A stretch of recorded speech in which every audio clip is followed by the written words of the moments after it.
This is 7 National News, and in our top story, the UAE President, His Highness Sheikh Khalifa bin Zayed Al Nahyan, has reaffirmed the UAE's full solidarity with France, a friend and a strategic partner at this difficult time in the face of heinous crimes that have claimed the lives of large numbers of innocent civilians. He also expressed the UAE's sympathy and solidarity with the French government and the people of France in these hard times, extending his heartfelt sympathy and condolences to victims' families. In his statement, His Highness Sheikh Khalifa stated that the UAE is fully prepared to cooperate with France, while at the same time the country emphasises that it will spare no effort to back all measures aimed to fight terrorism in all of its forms.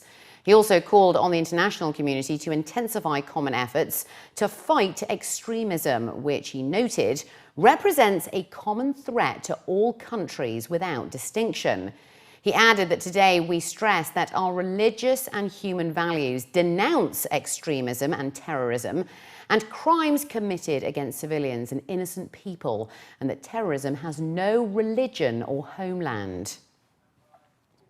A team from the Khalifa bin Zayed Al Nahyan Foundation, in coordination with the UAE Embassy in Kabul, has distributed urgent humanitarian aid supplies to the victims of the latest earthquake to hit Afghanistan. On the 26th of October this year, a 7.5 earthquake hit northwest Afghanistan, which has taken the lives of 232, injured 1,842, and damaged around 7,000 houses in the area.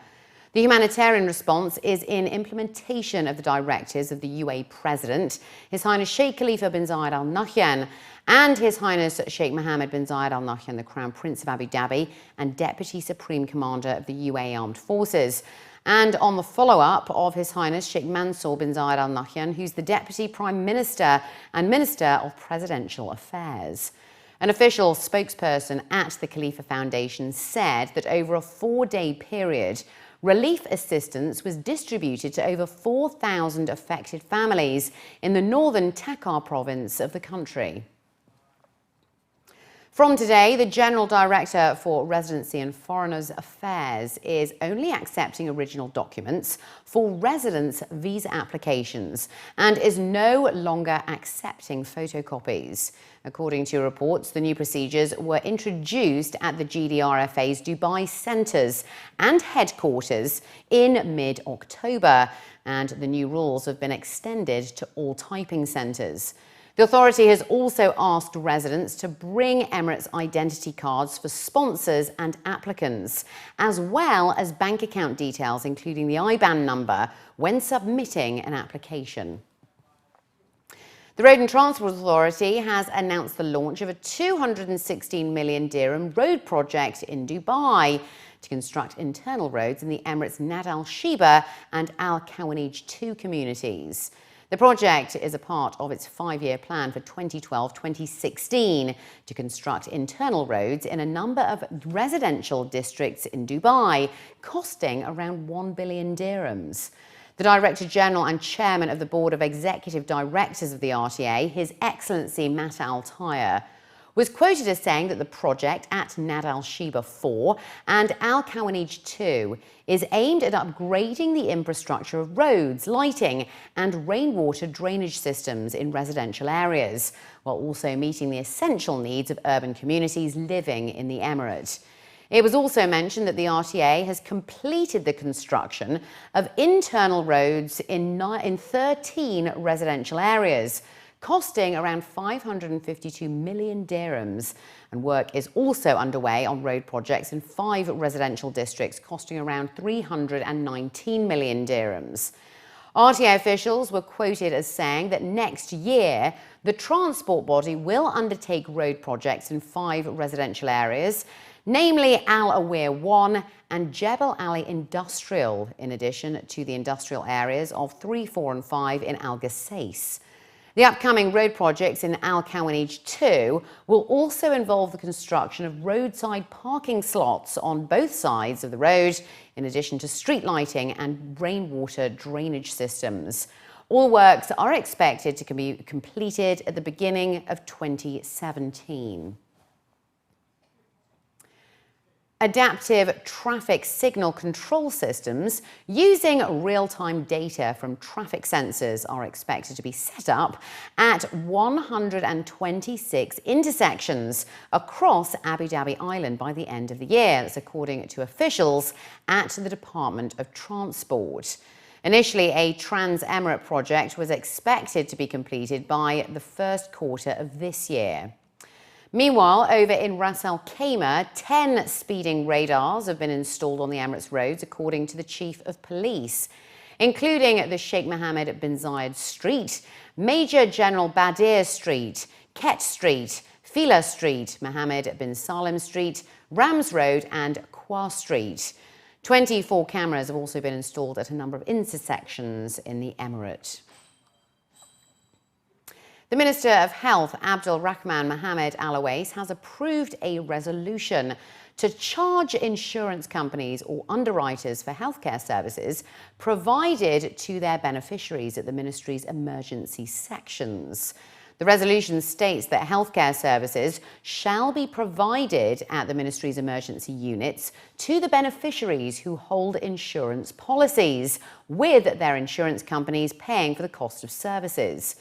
It also stipulates that the insurance company shall be notified within 24 hours of the service provided to the beneficiary, and a claim shall be issued covering all services.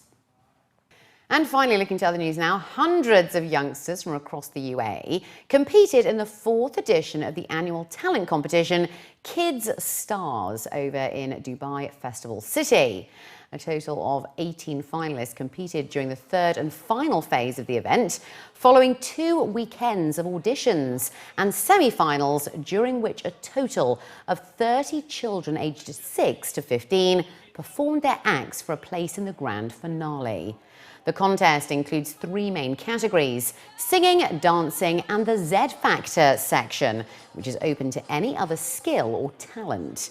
Judges during the semi-finals and finals included Virgin Radio DJs Pretty Malik, Chris Fade and Brent Black, who presented and picked out their favourite contestants, and the winners were awarded valuable prizes worth 5,000 dirhams, including electronics from plugins and a full academic term at the Impact Music and Dance Centre. According to the organisers, the aim of the event is for families to spend quality time together and to also give children the opportunity to showcase their talent while also having fun. Kidz Starz is phenomenally amazing. As you can see, this is why I'm a judge and I'm not a contestant, because I'm not that talented. But the talent at Kidz Starz is absolutely amazing. I mean, 6-year-olds who can sing like Mariah Carey, can sing like Beyonce, dancers that are just amazing. It's so great to see the talent in the UAE. 100%, these kids definitely have potential. I mean, they're obviously on the right track right now. Their parents have them in training somewhere, somehow, and I think in the next few years we might have some superstars right out of the UAE. First year I was the judge, I wasn't sure what to expect. And then I started to see a lot of the talent and I was blown away. I thought to myself, how can this person be aged 11 and be able to sing like that, or someone who's aged 8 dance like that? Second year around, I want to say that I'm blown away even more. I think the talent is increased, it's got better. It is really, I've got 2 children, one who's 6, and I love them to death. But I saw a 6-year-old come up here and just sing like a 21-year-old. And I could not believe my eyes or my ears on what I was seeing and what I was hearing. So the experience is amazing. I take away a lot from this, just being able to hear the youth of today and do what they do here in the UAE. Well, it's my first experience in Kidz Starz, but I've done many other stuff, like I've danced, I've sang, and I've acted. I participate in other things, not necessarily talent shows, just I sing. I've done a solo album, and I've acted in many commercials